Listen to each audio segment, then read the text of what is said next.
Perfect parent అనేవాళ్ళు ఎవరూ లేరనేది ముందు తెలుసుకోవాలి.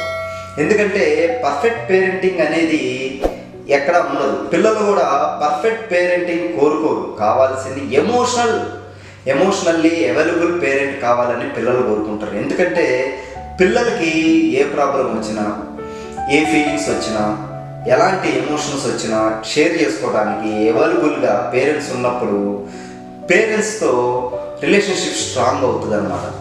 అప్పుడు ఆటోమేటిక్గా మనం ఎలా ఉంటే మన పిల్లలు కూడా అలా పెరిగే అవకాశం ఎక్కువగా ఉంటుంది అన్నమాట. కాబట్టి ఇక్కడ కావాల్సింది ఏంటంటే మనం పర్ఫెక్ట్ పేరెంటింగ్ అవునా కాదా అనేది ఎప్పటికప్పుడు మనం అనుకుని క్వశ్చన్ చేసుకుని బాధపడే కన్నా ఇక్కడ పర్ఫెక్ట్ పేరెంటింగ్ ఎవరు ఉండరు అనేది ముందు తెలుసుకోవాలి.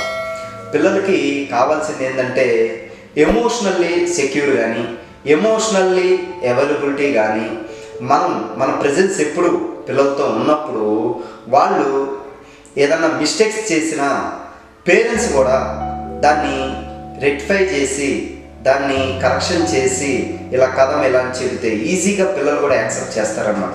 కాబట్టి ఇక్కడ గుర్తుపెట్టుకోండి, పిల్లలు మిస్టేక్ చేసినా మనం దాన్ని జడ్జి చేయకుండా అలా కాదు ఇలా అని ఏదో ఒక రకంగా దాన్ని క్లియర్గా చెప్తే వాళ్ళు ఈజీగా వింటారన్నమాట. అలాగే పేరెంట్స్ కూడా మిస్టేక్స్ చేసే పేరెంట్స్ ఉన్న ఆ తర్వాత వాళ్ళని మనం రిపేర్ చేసుకుని మనం వాళ్ళకి సారీ చెప్పటము, మనం ఎప్పుడైనా కోపంగా అరిసినప్పుడు కానీ, తిట్టినప్పుడు కానీ వాళ్ళు తర్వాత మళ్ళీ వాళ్ళకి సారీ చెప్పడం కానీ, మనం బిజీగా ఉన్నప్పుడు క్వాలిటీ ఆఫ్ టైం క్రియేట్ చేయటం కానీ ఇలాంటివి చేసినప్పుడు పిల్లల్లో మనం ఎమోషనల్లీ అవైలబిలిటీగా ఉండి పిల్లలు కూడా మనల్ని చూసి ఎమోషనల్గా కనెక్ట్ అవుతారు అన్నమాట.